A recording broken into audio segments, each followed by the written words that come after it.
Olá, seja muito bem-vindo ao JR Business.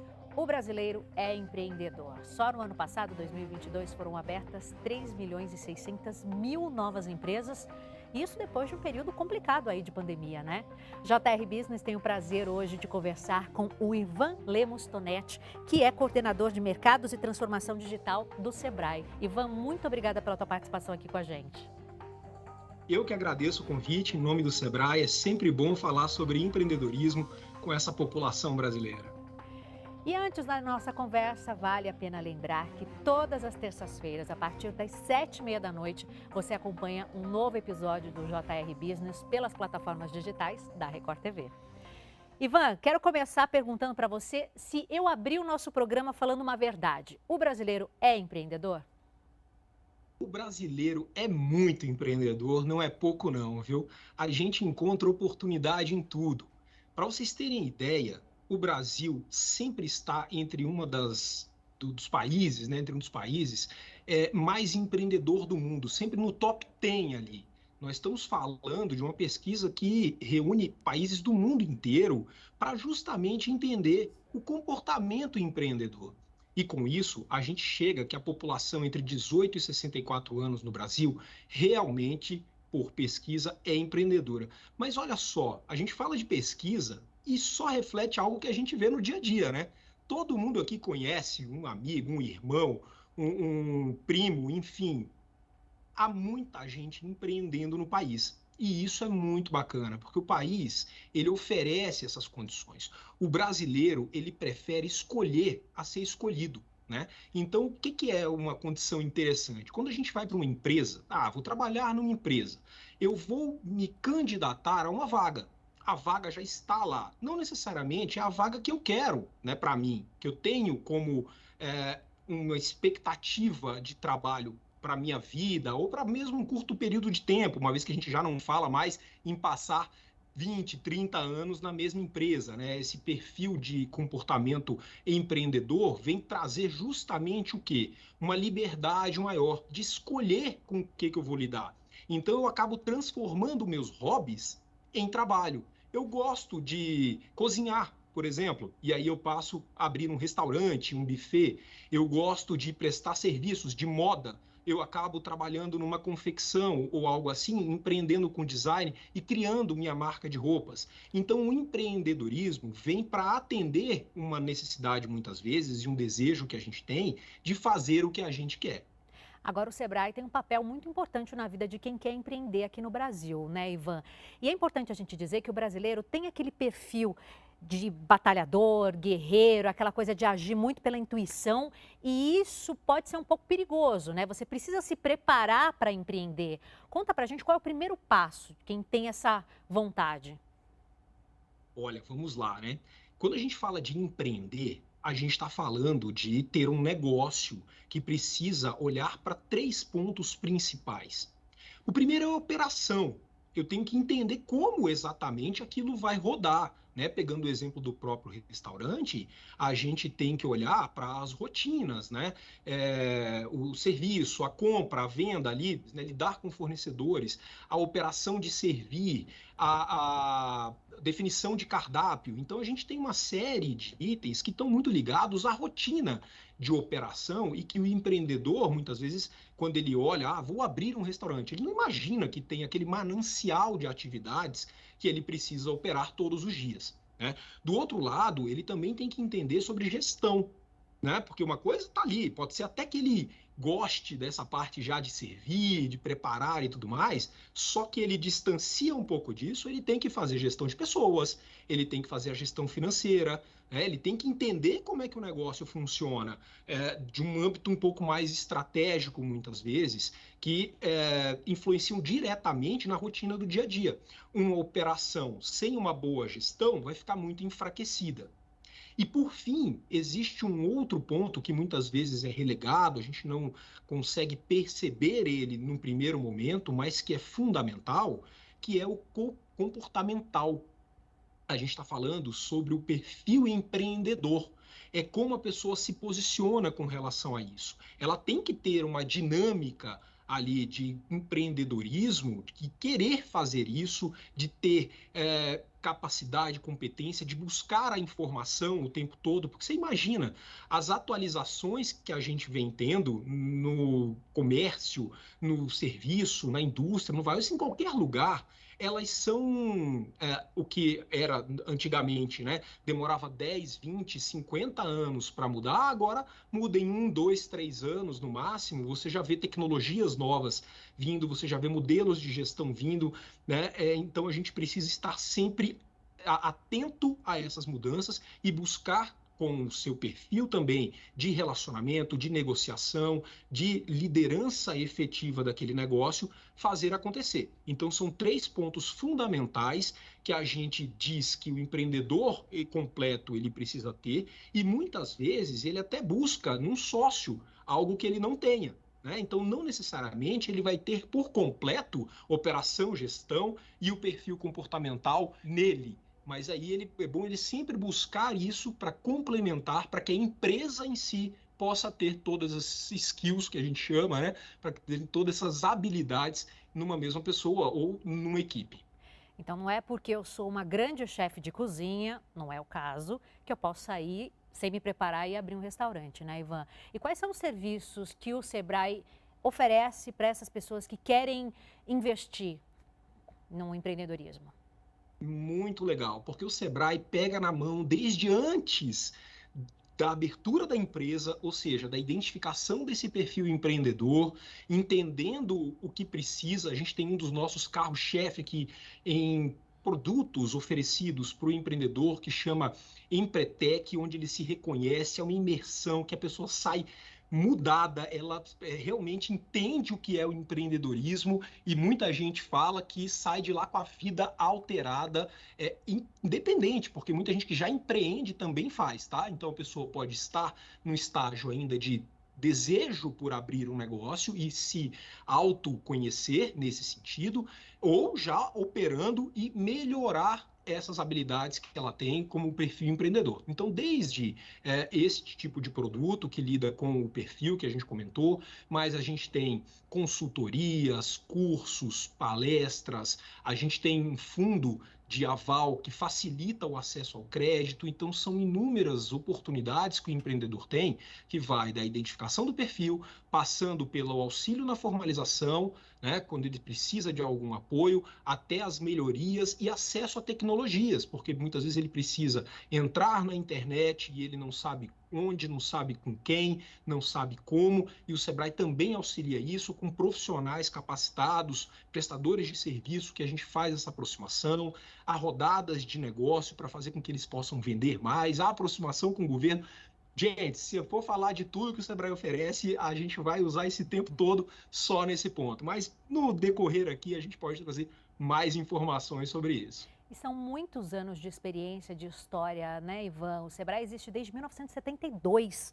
Conta um pouquinho para a gente da história do Sebrae. Exatamente. Olha que beleza que é isso. Sebrae começou, era escrito com C ainda, né? E agora a gente já está no serviço brasileiro, né? O Sebrae com S, é uma outra fase, mas que sempre trouxe no cerne da sua criação e existência o fomento ao empreendedorismo, né? A gente traz uma frente de atuação que passa pela política pública, ou seja, a defesa do empreendedorismo, acompanhando a frente parlamentar da micro e pequena empresa, assessorando e apoiando mesmo, influenciando na definição de leis que são importantes, como o Simples Nacional, para que a gente tenha um ambiente de negócios que seja mais fácil para o empresário, né? Desde aquele que quer empreender e se formalizar, até quem já empreende e precisa ter as rotinas de pagamento e de fechamento de empresa, quando é o caso, que a gente nunca deseja que aconteça, mas que todo esse ambiente de negócios seja facilitado, inclusive o governamental, de compras públicas, por exemplo. Do outro lado, a gente presta o serviço como uma empresa de consultoria, né, que é oferecer todos esses serviços, seja de educação para que o empreendedor consiga se preparar melhor, seja com profissionais que efetivamente prestam consultoria e conseguem fazer intervenções mais formais ali na empresa para assessorá-las, ou até chegando num patamar aí que a gente falou de aproximações comerciais, um pouco de internacionalização de empresas, mas sempre atuando, portanto, nessas duas vertentes, atuando no ambiente de negócio e atuando na melhoria das empresas e do empreendedor para que eles consigam ter mais sustentabilidade nos negócios desejados. Ivan, eu abri o programa de hoje contando para quem está em casa que só no ano passado foram abertas 3 milhões e 600 mil empresas aqui no país. Só que 78% delas são MEIs. A gente pode tirar desse dado aí um recorte da situação do emprego no país? Mostra um pouco a dificuldade que está a gente encontrar uma vaga formal? Eu queria que você analisasse esse dado para a gente um pouco. Olha, um ponto importante é que a gente teve um período mais complicado que veio de uma pandemia, né, onde alguns postos naquele momento realmente foram fechados, a gente teve mais dificuldade, mas isso não é o ponto principal, por incrível que pareça, para muita gente que talvez pense que pode ser. A gente tem um olhar aqui de repensar o ser. Né? Eu passei por um momento ali na pandemia, eu enquanto cidadão, todos nós passamos, né? De repensar o que nós queremos da vida, o que nós vamos fazer, se eu quero trabalhar na empresa que eu atuo hoje, ou o que realmente me faz feliz. Né? A gente teve condições de trabalho alteradas, eram rotinas essencialmente presenciais e mudaram para o virtual 100%, depois entra no híbrido. Então a gente tem condições que estão mudando, o mercado de trabalho como um todo vem mudando, né? E de forma acelerada. E aí a gente chega num ponto de que essas pessoas, portanto, elas se colocam, olha, realmente talvez eu queira fazer o que eu gosto, né? E mais de 40% das empresas abertas dos MEIs, por exemplo, eles dizem que abriram um MEI porque queriam fazer algo mesmo por gosto. Eu quero seguir o meu caminho, né? É o maior percentual tem estar relacionado a isso. Então a gente olha para isso porque ele quer ser independente. Né? Ele falou isso, mais de 40% eu quero abrir um MEI, por quê? Qual é o principal motivo? Eu quero ser independente. Então, a independência é um valor que essas pessoas talvez tenham percebido mais durante a pandemia e trazem para este momento de agora, né? Mas o Sebrae, que atende, que nem em 2022, né? A gente atendeu, fez 22 milhões de atendimentos, 11 milhões de usuários passaram por aqui e muitos deles realmente falam isso, que é uma perspectiva diferente do mercado de trabalho. Então, alguns postos foram fechados, mas outros foram abertos, mas essas pessoas vão buscar satisfação de vida, qualidade, pegar o hobby e até hobbies que podem ter sido desenvolvidos durante o próprio momento da pandemia e transformar aquilo numa oportunidade de negócio, de empreender para ter essa dita independência desejada aqui por eles, como responderam na pesquisa. E quais são as vantagens de ser MEI em relação a ser informal? Eu acho que me parece, pode parecer uma pergunta óbvia, mas eu acho importante a gente explicar para quem está em casa. Perfeito, isso é importantíssimo, né? Muitas vezes é o que a gente diz, parece óbvio, mas o óbvio precisa ser dito, porque neste caso especificamente tem uma parte que ela é muito até divulgada por aí, que é o pacote previdenciário.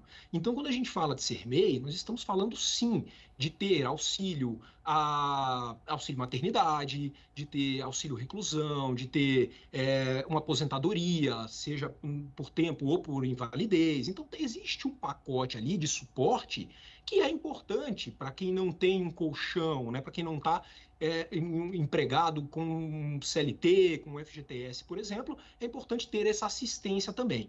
Mas existe um outro lado de benefícios do MEI que talvez não seja tão divulgado assim e que é de suma importância. Então, primeiro, o MEI, ao se formalizar, ele ganha um CNPJ, correto? A partir desse CNPJ, ele pode ter relações comerciais com o governo, com grandes empresas. Então, ele pode acessar um outro mundo de negócios que ele não acessava enquanto informal ou até enquanto pessoa física ali, né, atuando num primeiro momento, ele se formaliza e vem para o cenário de competição de uma empresa. né? Ele consegue ter o meio de pagamento, ter uma maquininha, ele pode vender utilizando uma maquininha ou um link de pagamento de uma forma que chegue a mais clientes, que permita ampliar, portanto, o leque que ele oferece de pagamento, que era essencialmente Pix ou transferência bancária, e ele, portanto, tem uma condição que iguala ele às outras empresas também. Além disso, ele pode acessar crédito e acessar esse crédito de uma forma de condições diferenciadas para o MEI. Né? Então, assim, ele, portanto, tem um pacote de mercado e serviços financeiros que faz com que ele ganhe competitividade. Além disso, pensa você para sua casa contratando um profissional e você vai buscar um profissional que seja para fazer um serviço de reparo, que seja para fazer uma reforma, é muito mais confiável, na maioria das vezes, você buscar uma empresa, né, um CNPJ que está ali, que tem, né, um histórico de atendimento, do que buscar um informal. Então, você já consegue lidar o empresário MEI, neste caso, divulgando melhor a empresa dele. Aí não nasce, não, a necessidade não é só divulgar o CNPJ, mas sim também construir uma comunicação que valorize esse diferencial que ele tem. Ivan, por que 29% dos MEIs são fechados nos 5 primeiros anos? Quais são os principais erros cometidos por quem começa aí como empreendedor? Nós falamos um pouco sobre hobby, né? Que as pessoas acabam transformando o hobby num negócio. E elas já vão direto porque a gente chama de ação, mas deveria haver o planejamento. Então, o planejamento é um ponto importante que acaba fazendo a falta dele, né? Fazendo com que essas empresas, esses MEIs, acabem fechando. Então, quando a gente fala de planejamento, aliado à gestão que a gente falou um pouco, são as principais causas do fechamento do MEI. Ele tem que se preparar para fazer realmente esse planejamento e se preparar para fazer a gestão do negócio. E entre essas novas microempresas, tem algum setor que se destaca? Você está percebendo, vocês percebem aí um setor específico que tem se destacado bastante nos últimos anos? Mais pessoas interessadas, querendo investir? A gente tem até uma equalização ali entre serviço, comércio, mas há um ponto que puxa um pouquinho mais. Entre as 20 principais atividades com crescimento entre 2017 e 2022, 12 delas têm a ver com serviço. Então, serviço acaba tendo um pouquinho mais de destaque. Queria saber um pouquinho agora sobre o perfil, um pouco mais, né, sobre o perfil dos empreendedores. Conta para mim como é que tem sido a participação das mulheres como novas empreendedoras e se elas se diferenciam de alguma forma dos homens nesse quesito. De repente tem um perfil diferente de gestão de empresa. Até hoje, na verdade, você tem mais empresas administradas por homens, mas nas juntas comerciais nos últimos anos, esse número já se iguala. Então, daqui para frente, a gente tende a ter mais empreendedoras do que empreendedores homens, né? E o Sebrae, até atento a isso, passa a ter projetos específicos que valorizem um pouco mais. Mas o que a gente tem de ótica da empreendedora, né? É que ela é uma mulher muito skill, né? Ela faz muitas coisas. Então, essa mulher, ela já administra a casa, na maioria das vezes, ou administra uma outra profissão, os filhos e tudo mais. Então, ela consegue ter um ponto de gestão, que a gente falou um pouco antes, superior ao dos homens, pela capacidade que ela já tem ao longo dos anos ali, dos séculos, enfim, essa adoção dessa habilidade. Ela é mais perfeccionista, ela tem mais observação com a qualidade da entrega, ela é mais relacional, as redes de relacionamento que vem lá, né, de anos atrás construído, então ela consegue ter isso e, portanto, oferecer esse relacionamento para os clientes também. Então, o perfil de empreendedora é um perfil que realmente muito adequado à gestão de um negócio. O ministro do Trabalho, Luiz Marinho, recentemente falou que existe aí uma possibilidade de se alterar, né, mudar algumas regras do MEI. Isso preocupa vocês? O que vocês pensam sobre isso? Um ponto importante é que o MEI ele vem desde a sua data de criação, né, com uma importância muito grande para o país. Nós hoje temos 15 milhões de MEIs e muitos saíram da informalidade entrando no mercado de trabalho. Hoje é a maior política de inclusão produtiva, social que existe no mundo nesse sentido. Então é importante a gente entender a construção que o MEI teve na sociedade brasileira e que a gente precisa, obviamente, adequar ao que é o cenário atual, né? Algo com tanto tempo, em qualquer coisa, a gente estava falando aqui, né, as mudanças que estão acontecendo mais rápido, então é preciso que a gente também olhe para isso. Lá, quando foi criado, já olhava, né, para o governo federal também, foi em consenso, né? Então a gente trabalha juntos, unidos, para oferecer ao país o que é melhor. Agora, a gente tem, por exemplo, o teto do MEI, né? Que a ideia é que a gente possa elevar este teto para que mais pessoas possam se encaixar nesse cenário. A contratação de mais pessoas pelo MEI também pode trazer mais gente para o mercado formalizado, dar mais condições de assistência para essas pessoas também. Então, tem pontos que o Sebrae já se dedica e, obviamente, deve haver uma conversa entre todos os atores que são importantes para essa construção dessa política pública, para que a gente chegue num denominador comum do que vai ser essa próxima revisão, alteração que deve acontecer com o MEI. Tem um levantamento que mostra que os jovens empreendedores brasileiros têm investido bastante ou gostam de apostar bastante nos ramos de beleza e bem-estar. O Brasil é um país que gosta muito de beleza, né? A gente vê isso o tempo todo aqui, seja na moda, seja no cuidado estético, né? Até com procedimentos estéticos e outras questões que o mercado consumidor vem demandando. O que a gente vê é que o mercado é o quarto maior consumidor de beleza no mundo, né? No âmbito geral de beleza, e isso, obviamente, puxa também para que as pessoas queiram empreender. Então, a gente tem muita gente trabalhando e portanto, também consomem, né? Se ela trabalha com isso, tende a consumir muito mais, então puxa, e muita gente consumindo também passa, como a gente comentou do hobby, mais uma vez voltando, muitas vezes a pessoa gosta ali de cabelo, gosta de maquiagem e transforma isso na própria profissão. Então, o mercado de beleza é algo que tende aí, nos próximos anos, ainda ter muita oportunidade. Ivan, muito tem se discutido sobre o ChatGPT, que é, enfim, inteligência artificial, tá bem, as conversas em torno desse tema estão bastante polêmicas. Como vocês enxergam a tecnologia como aliada do novo empreendedor? Você falou tudo. A tecnologia tem que ser aliada do novo empreendedor, né? Então, o empreendedor, ele tem que entender como usá-la a seu favor, porque ela não vai deixar de existir porque alguém não quer. Né? Eu não quero usar uma rede social, eu não quero usar um chat GPT. Né? Isso não vai acontecer. Então, a gente tem que puxar isso para o nosso mundo e aproveitar.